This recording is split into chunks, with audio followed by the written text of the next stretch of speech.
l'environnement et à tous ces objets qui hier encore appartenaient au domaine de la science-fiction.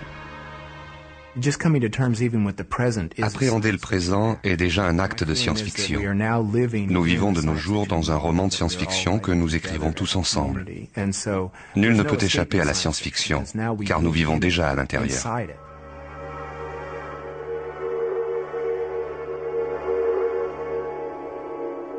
Acier, verre, fibres de carbone et titane, ces nouveaux matériaux de construction donnent aux grandes villes d'aujourd'hui un look futuriste.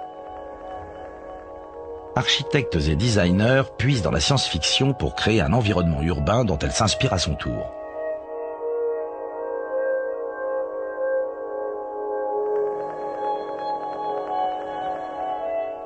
Depuis ses débuts, la science-fiction s'interroge sur les villes de demain, leur apparence et la façon dont on y vivra. Dans l'Amérique des années 20, une ville est synonyme de modernité. New York. Fritz Lang s'inspire des immeubles géants qu'il y a vus pour imaginer sa métropolis. Au-delà de la seule projection architecturale, cette ville du futur représente la société que le capitalisme moderne est en train d'engendrer. La classe supérieure vit dans le luxe et la beauté des gratte-ciel aux terrasses aériennes, son confort étant assuré par l'oppression des masses laborieuses qui peinent dans les entrailles souterraines de la ville.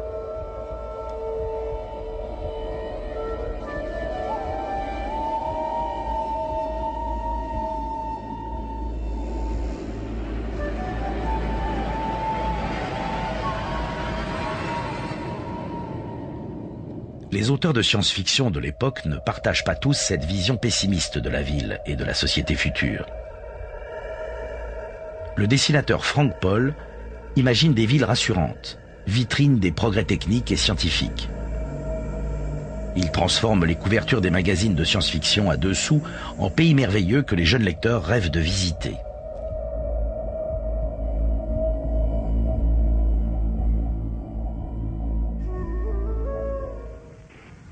L'Amérique de l'époque s'enthousiasme pour la modernité. New York et ses immenses buildings aux formes futuristes fascinent le monde entier.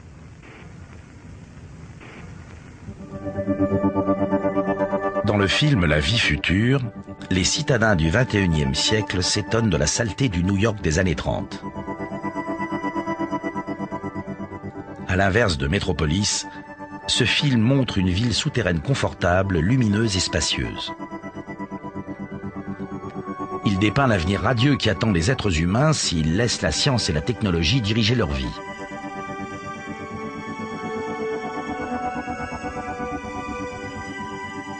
Aujourd'hui, le XXIe siècle est tout proche, et il n'a pas ce visage-là. La réalité reproduit rarement les beaux rêves de la science-fiction. La science-fiction que nous avons lue conditionne et influence ce que nous faisons aujourd'hui. Ce que sera l'avenir va être influencé par la science-fiction du passé, mais ne lui ressemblera pas à 100%.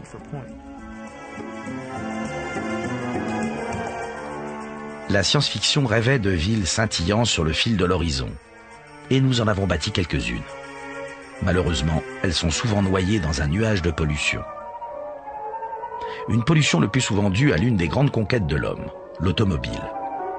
Les publicitaires des années 50 ne se trompaient pas en prédisant que l'avenir appartiendrait aux voitures.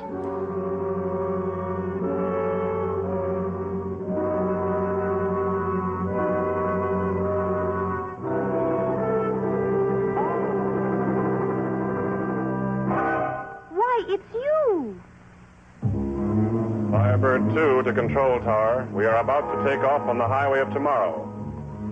Stand by.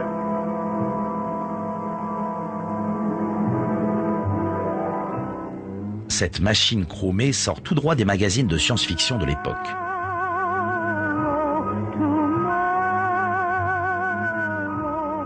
Les dévoreuses d'essence de ce type ont laissé leur marque sur la ville moderne.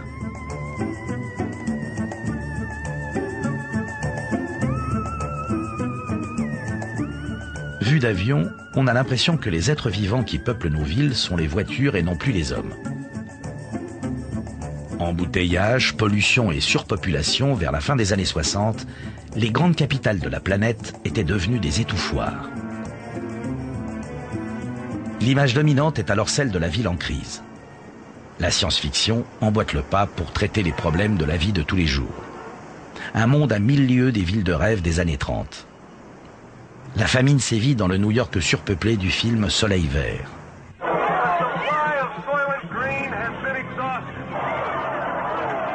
Les autorités détiennent le monopole de la fabrication et de la distribution de la seule ressource alimentaire disponible, un produit en plaquettes appelé Soleil vert.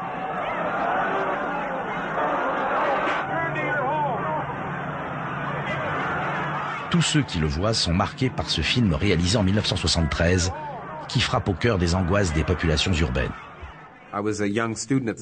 J'étais encore étudiant quand j'ai vu Soleil vert et je me souviens que ça m'a vraiment secoué. On y voit l'avenir potentiel d'une société à la croissance démographique incontrôlée, où des mégalopoles détruisent la nature qui les entoure. Et voilà, nous prévient-on, ce qui nous attend. Un homme va découvrir la vérité. Dans l'usine alimentaire de la ville, on recycle les cadavres pour fabriquer le Soleil vert.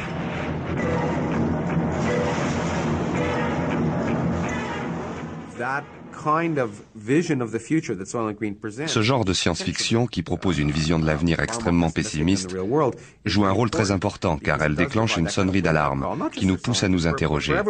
Allons-nous dans la bonne direction? Dans les villes, la réponse semble être un non retentissant.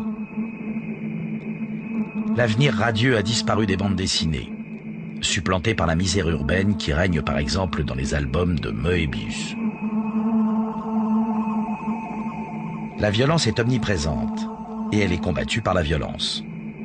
Le justicier, Judge Dredd, ne perd pas de temps à parlementer pour faire régner l'ordre dans l'anarchie surpeuplée de Mega City One.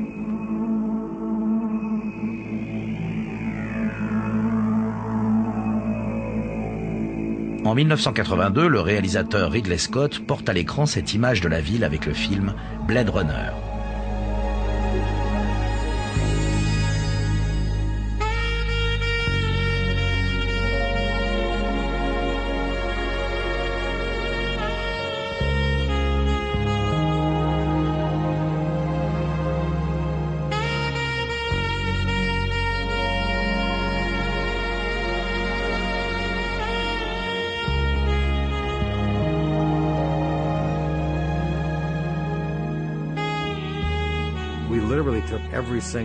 On a pioché dans tous les styles architecturaux, du byzantin, du maya, les tours en verre du XXe siècle et des véhicules aériens.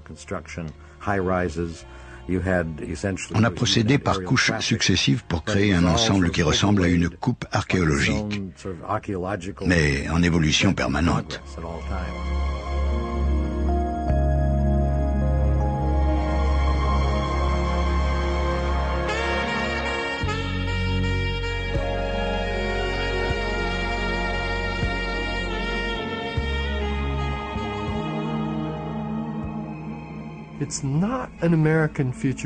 Cet avenir-là n'a rien d'américain. Il est non américain au sens où c'est un avenir dans lequel le passé est toujours palpable. Les gens vivent dans les ruines du passé. Bien sûr, c'est ce qui arrive en Europe. Ce concept n'a rien de révolutionnaire pour un Européen. Mais pour l'imaginaire américain, c'est un véritable séisme.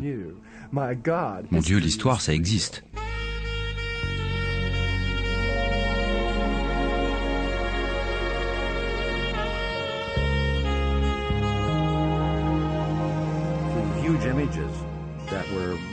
Nous avons mis ces panneaux géants dans Blade Runner pour écraser la dimension humaine.